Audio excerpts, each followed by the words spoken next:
In Veneto, seconda regione dopo la Lombardia per numero di contagiati, da Padova ci aggiorna in diretta Maria Delia.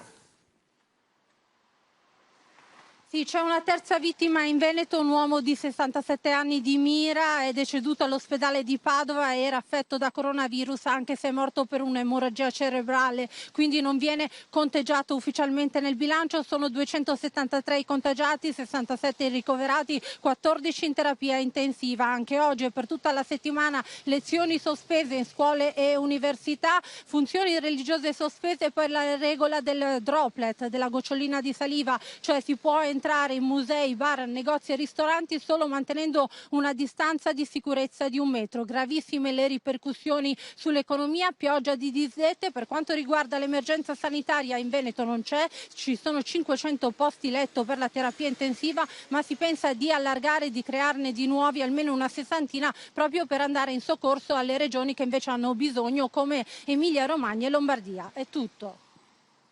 Dopo le forti perdite della